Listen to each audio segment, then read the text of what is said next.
Number 1. The Last Sleepover.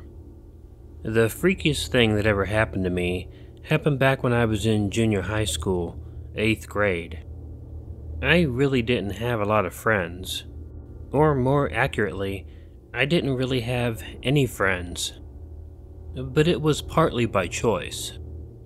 I was one of those kids who always sat in the back of class, having recently discovered the wonders of black clothing. I also had begun writing a few years earlier, but it wasn't until I was in junior high school that I began writing what would become my favorite topic, horror. I considered myself an artist, so much smarter than everyone in my classes, so why would I really want to spend time socializing with them? I could spend time in the dark, thinking up gruesome ideas, or writing in the dark with nothing but the light of my laptop computer illuminating the room. Around that time, we got a new student. I lived in a small enough town that a new student was a pretty rare thing. Usually, whenever it happened, everyone would become really interested at first. Then, the new student would find his clique, settle in, and just become part of the scenery. That was pretty much the case when Scott came to my homeroom class. Scott was a lot like me, really. He wore dark clothing, seemed to think he was smarter than everyone else in the room. He looked down on nearly everyone. He was not impressed by the attention he got when he arrived in school, and quicker than usual, most people lost interest in him. Well, they at least lost interest in being his friend. He did quickly become the subject of many schoolyard whispers, and the topic of conversation was normally coming up with some terrifying backstory for the guy. You know, when kids don't know anything about someone, they do a pretty good job of making up their own facts. Scott and I connected pretty quickly, however. He sat in the back of homeroom, just like me. He was also in a couple of my other classes. However, it was in gym class that I got to know him. My school really didn't require you to do anything in gym. As long as you dressed, you could just aimlessly walk around on the track and that would get you a passing grade. Often, I would sit in the bleachers writing. Scott and I first talked when he was interested in what I was writing. I tried to brush him off at first, but he persisted. When I told him I wrote horror stories, he was, of course, curious about reading them. It took me a while to warm up to the idea, but I eventually did. He read a few of my stories, and he really liked them.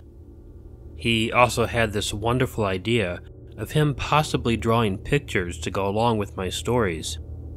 He said he wasn't the best drawer, but he believed that with some work, he could get better. He suggested that if he did get better, maybe we could write some horror comics, or try to get into the comic or graphic novel business when we were older. I honestly liked the idea. The next day, I saw Scott with a sketchbook. Like me with my notebook or laptop, he was almost never seen without it at that point. He would sketch pictures, sometimes not lifting his head up from his notebook for hours. We'd hang out after school, me writing and him drawing. It became a thing for us, but there was only one problem with it. Scott always read my stories, and told me he would draw characters for the stories, but he'd never let me look at them. Whenever I asked, he would tell me he wasn't happy with them, and he needed a lot more practice before his pictures would be good enough to share. I accepted this because there may have been a time when I was hesitant to share my work with anyone else. After about 6 months of this, I was at Scott's house really late. We had been hanging out, writing, drawing, playing video games. Before we knew it, it was nearly 2 in the morning. Really, not a late time for either of us, but we were tired and eventually fell asleep in his den. Not unusual, really. I woke up at about 3:30 a.m., needing to go to the bathroom really badly. I got up and went. I didn't worry too much about being quiet because Scott slept like a rock. But on the way back into the den, I noticed his sketchbook sitting on the floor. It was opened up and face down, as if he had fallen asleep and dropped it. I went to go pick it up and set it on the table. As I had the sketchbook in my hand, I thought suddenly that this might be my opportunity to finally see Scott's drawings. I hesitated, thought it over a bit. Did I really want to betray my friend? I decided, however, that if I looked at it and told him later, maybe it would break the ice about letting me see his work in the future. Knowing that turning the light on would wake him up, I took the sketchbook and hurried into the bathroom. I turned the light on and began flipping through the book, excited by the prospect of seeing what I might find. My blood ran cold as I noticed several things. First, Scott had lied to me. He was an excellent artist. The sketches were so well done, actually, that he couldn't have just improved that much since I had met him. He was a real artist, and every single picture was of me. In some pictures I was in class, some pictures I was outside. In most pictures, though, I was in his house, and in every single picture I was dead. And not just dead, I was killed in a very specific way. I was disemboweled, drawn and quartered, had my neck sliced open, my limbs cut off. Every single picture in the sketchbook was a gruesome depiction of the death of me, and each one was labeled with a different date, set in the future. Not even the earliest date had come to pass yet. I'm not sure how long I was in the bathroom, terrified by what I was seeing, but unable to stop looking. It was much like the proverbial train wreck. However, the thing that eventually got me to stop was that I was scared, and I wanted to get out of his house. The next part I regret. I slowly crept back into the den. I took the sketchbook and put it on the floor next to the couch Scott was sleeping on. Although I had never known him to wake up easily, I was now scared that he would. As I placed the book by him, I totally expected his arm to reach out and grab me. After I had put the book down, I quietly crept out of the house. Once the front door was closed, I ran home as fast as I could. Scott called me the next day, but I didn't answer the phone. He tried calling me all weekend, texting me, asking me why I was ignoring him. I got to school early on Monday and asked the homeroom teacher to move my seat across the room. Scott was puzzled I had moved, but he didn't approach me and ask me why. He also didn't have his sketchbook with him that day. Scott quickly quit trying to contact me. Since he had stopped carrying the sketchbook immediately, he must have known I had looked at it. And that was probably also why he never tried talking to me again. Hell, he never again acknowledged me in any way. My assumption was that if Scott had wanted to hurt me, if that was his end goal, then perhaps I stopped it from happening by looking at his sketches. That didn't keep me from regretting not taking the sketchbook with me, though. Although he never hurt me, and I went to college across the country, I still sometimes fear he'll want to carry through with one of his demented sketches, and I won't have any proof it was him.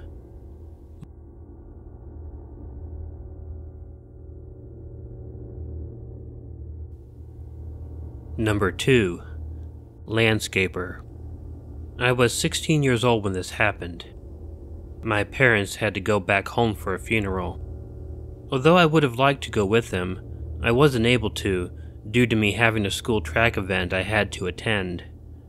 The funeral was for a family friend, so it was someone that I really didn't know. My parents were okay with me staying, although I guess my dad was a little nervous. I had a starter's pistol, and told him that if there was any problems, I was sure that anyone would be convinced it was a real gun. Everything went fine for the most part. On Saturday, the day of the track meet, our landscaper was supposed to come over. Although I really didn't interact with him much, I did occasionally hand him his check. Early in the morning, I heard the knock on the door. I went and checked out the window and didn't recognize the man. However, the familiar landscaper's truck was parked in front of my house, so I supposed it was him. Maybe he had someone standing in for him or something. I opened the door and talked to the man. There was nothing unusual about him, really. He just seemed like a normal guy. He asked if my parents were home, and I pretty stupidly blurted out that they were out of town. I told him I would go and get his check for him. As I was about to push the door to, he actually asked if he could come in.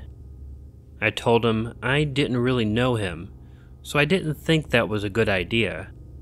He just said that the house was nice and air-conditioned, and it was already pretty hot outside. I told him that he could stand in the doorway with the door opened, but I really wasn't comfortable with him coming in. I brought the check back and gave it to him. I expected him to then just leave the house and get to work. However, he stood there in the open doorway for a while, trying to strike up a conversation with me. Of course, I was terribly uncomfortable. It was one thing to tell a guy not to come in your house, but it was much harder to tell him to leave once he was in there. Finally, I was able to get him out of the house by telling him that I had to leave for my track meet. He went out, started mowing the lawn, and he was still doing that when I left. I didn't get back to the house until really late. I went out with my friends afterwards. Pretty much when I got into the house, I was exhausted. I slunk into my bedroom, dropped my bag on the floor, right on my bed, and fell asleep. I woke up later in the night, not really sure what had woken me up. I looked around the room, my eyes not adjusted to seeing in the dark. When they did focus, though, they focused directly on the shadowy feature of a man sitting in the corner of my room, looking at me. He saw that I noticed him and started to get up. Although I was groggy, I knew my bag was on my bed. I quickly grabbed it, reached inside, and took hold of the starter's pistol. I pulled the trigger, making the pretty meager banging noise you get from the fake gun. However, the man in the room must have thought it was real. He froze in place, before quickly running out of the room and down the stairs. I called the cops. Now, it was too dark for me to have seen who the man was. Plus, I was really groggy. But that landscaper was the only person who knew I was home alone, and that I would be out for the day. Plus, he didn't show up the following week to do the lawn work. I pretty much figured out it must have been him, but I had no proof of it. I'm thankful, though, that he thought the gunshot was real. Who knows what he would have done to me otherwise.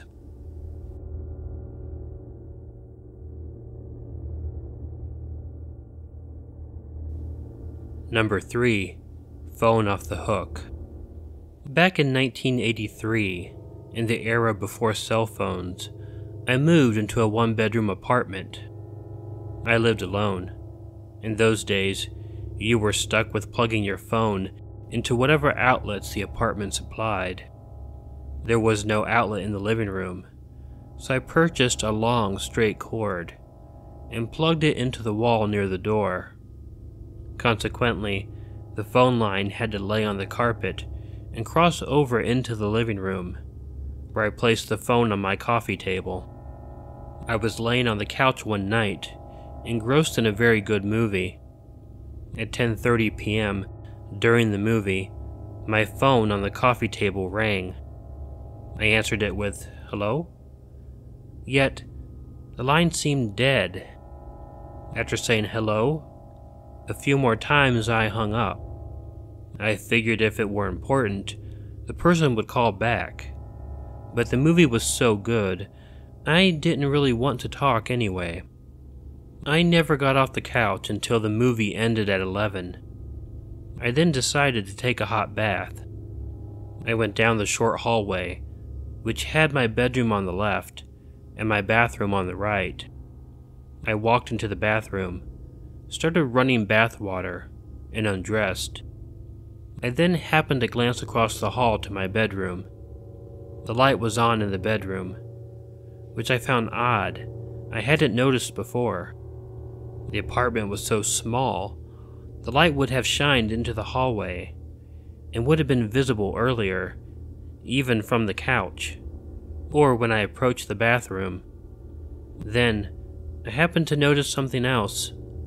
First, I should explain that in the bedroom, there was another outlet for a phone, and it was at the far wall across from the door. The phone there was always kept on the floor near my bed. I kept it very close to the wall. To my horror, the phone was still on the floor, but off the hook. But the receiver was not just slightly knocked off the base. No, it was strategically, deliberately placed so that the base of the phone was in one place, and the receiver was about a foot away, totally parallel to the phone base. It was like a scene from a horror movie. I immediately locked myself into the bathroom, turned the bathwater off, and got dressed. I leaned against the bathroom door thinking, someone is in my apartment. I knew I had not taken that phone off the hook. It was something I never did. In fact, on rare instances when I didn't want to receive calls, I simply unsnapped the phone line from the wall outlet. And I definitely hadn't tripped on the cord, as I hadn't been in my bedroom for hours. And like I said, the phone was always kept safely out of the way, near the wall. I started contemplating my course of action. There were no windows in the bathroom. No way I could yell for help. I then realized I had to open the door and face whoever was in my apartment. I opened the door and cautiously stepped into the bedroom. I slowly opened the closet door. No one was in there. I looked under the bed and walked around the bed. Nothing. I then walked out into the living room.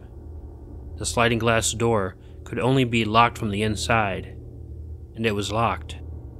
The front door deadbolt could only be locked from the inside as well, and it was locked. I had a small dining room and kitchen, which I quickly saw were empty. There were no other areas to check. No one was in my apartment. I am a person of sound mind, and I've always been told I have a good memory. Again, I knew I didn't take that bedroom phone off the hook and deliberately place it parallel to the base. Needless to say, I kept the lights on all night, and didn't get much sleep after seeing that. The next day, I awoke still pondering the very creepy event of the night before. Although sleep-deprived, I got ready and went to the office. Around noon, my best friend called me at work. She said, "Hi, what happened to you last night?" I found the question very odd, and hesitantly asked her what she meant. She said, "Well, I called you at about 10:30, and it sounded like we immediately got disconnected. Then I called back several times, but your phone was always busy, busy, busy. And then at 11 o'clock, I finally gave up." When she said that, everything clicked into place, and it terrified me even more. I realized when I answered the phone at the living room coffee table and the line went dead, that is the exact time that the phone in the bedroom must have been taken off the hook and strategically placed. The timeline matched up, because my friend said she repeatedly called back and continued to receive busy signals right after that. Well, that is my story. I was too poor to move out of the apartment, or I would have. I chalked it up to a poltergeist, which was not comforting. However, to my relief, I never experienced any paranormal activity in the rest of the year that I lived there. Still, it makes me wonder why, if the poltergeist spirit thought it would be a funny prank, it was not. Life is hard enough with the normal daily stuff. I didn't need to be scared senseless or lose sleep that night. And having something like that happen stays with you. I have always slept with the light on after that, and I always will.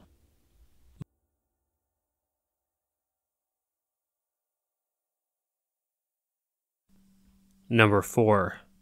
Disturbing encounter on a Friday night. It's been over 6 years when this fucked up thing happened to me, and I think I'm ready to share it.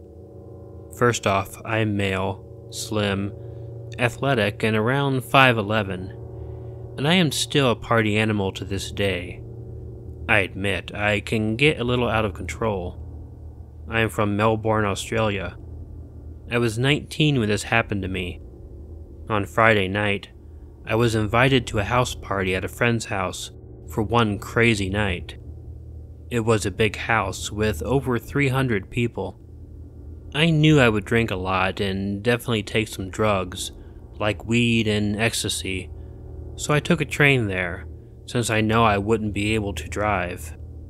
I have drunk and drive before, and have been stoned driving as well, but I figured just this once I wouldn't do it.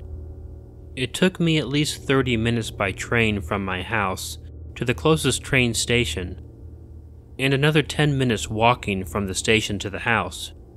As I expected, there were a few people there already, some of whom I knew, and some I was meeting for the first time. As the night progressed, we were all dancing in the backyard, having shots, smoking a bong, playing games, etc. It was like this until 1 or 3 in the morning. I could vaguely remember since I was drinking and smoking weed and probably had a few other stuff. At that time, the party was showing signs of not shutting down, but in my state, I was feeling a bit tired, so I was getting my coat ready to leave. But most of my friends as well as other people urged me not to leave. So like the dumbass that I was, I stayed there for a little while longer. I drank and smoked more, as did everyone else. At about an hour or two later, I was definitely ready to go back home, so I said goodbye to the people that weren't passed out, and made my way to the station. I could have caught a taxi, but I had no money, so I walked to the station's underpass. I will admit, the walk did sober me up a bit, since I have a high tolerance. On my way to the underpass, I could hear 2 people arguing. When I got closer, it was a man and a woman. The man was shorter than the woman, who was at least the same height as me, since she was in high heels. I could hear swearing, and suddenly the man slapped the woman, threw her head against the wall, and when she was on the ground, he was kicking her.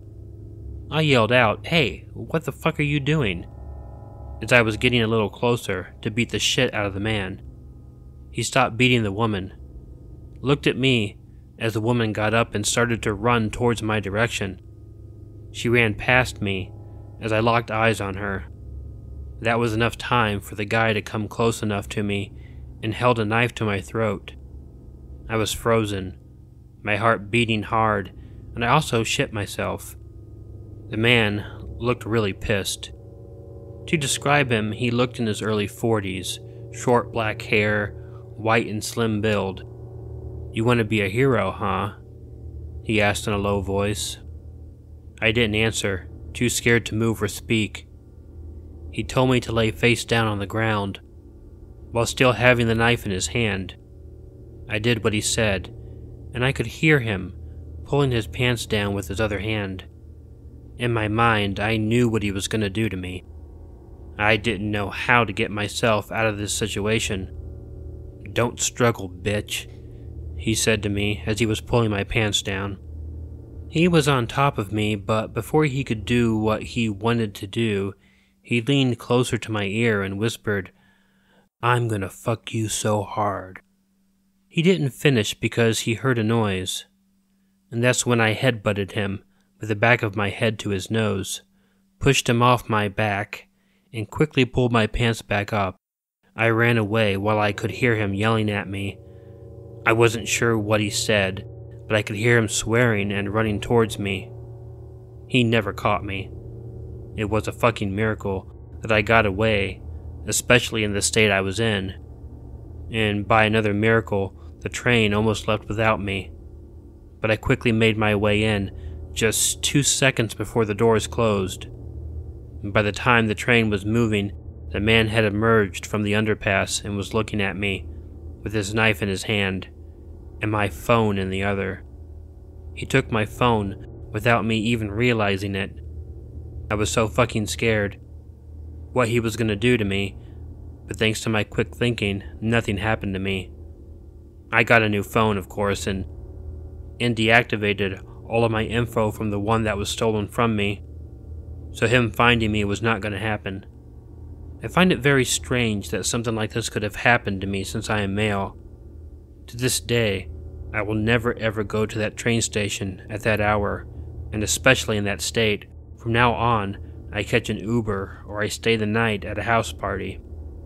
Better safe than dead or raped.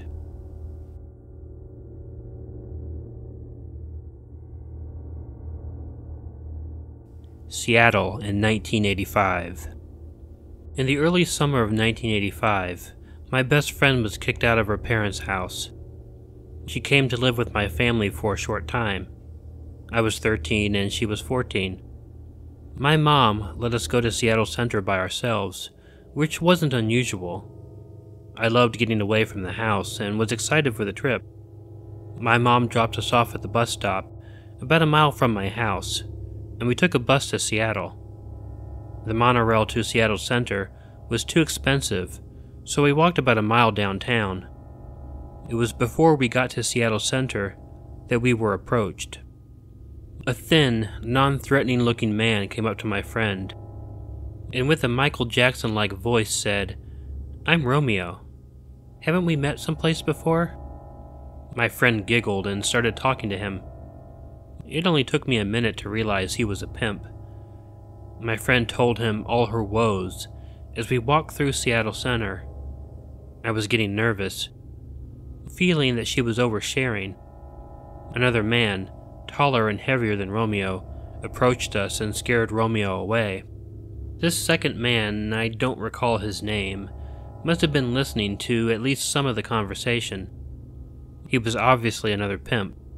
As we continued to walk, he told my friend he could get her some work. I was walking behind them, disgusted and a little scared. He turned to me and looked me up and down. "I might even be able to find work for your friend." I snarled at him. I wanted nothing to do with him or his job offer, and I couldn't believe what he was implying. Was he saying I wasn't pretty enough to be a hooker? I realize now, it may have had something to do with my age. Reminder, I was 13 and my friend was 14. We sat down on a bench near the science center, and I tuned out as their conversation continued. A skinny, sketchy-looking white guy came up to us and introduced himself. I'll call him T. He said he was headed to a party and invited the three of us to join him. I was panicking when my friend and the pimp accepted, but I was more afraid of being alone in Seattle and going home alone. I agreed to go. We got into T's car. I was in the back with the pimp, and my friend was up front with T. We drove a few blocks to the grocery store. This was 1985. There used to be a grocery store near Seattle Center, but it's long gone. T gave the pimp $5 and told him to go buy us some beer. As soon as the pimp was inside the store, T gunned the engine and raced out of the parking lot. I was stunned and even more terrified. I was already shaking from fear, and now I felt like I was gonna throw up. Wondering what T was up to, I screeched out, "We're leaving?" T turned to me. "That guy is a pimp. You don't want anything to do with him." I don't know if this was news to my friend, but it wasn't news to me. I didn't care that we were leaving him. I was shocked that this guy was rescuing us. I started to relax for the first time in hours. He asked us where we lived, and my friend gave him directions to my mom's house. He dropped us off down the road from my house, and my friend and I walked to the house. I think we were a little late getting back, because my mom had already been out looking for us. She didn't believe we'd taken the bus home, but we stuck to our story. Looking back on this as a 46-year-old, I can't believe our luck that day. T saved my friend and I from a horrible situation. I also wonder if the two pimps were working together. Romeo seemed so harmless, and I wonder if the second man used him to get girls to open up. I've never told my mother this story.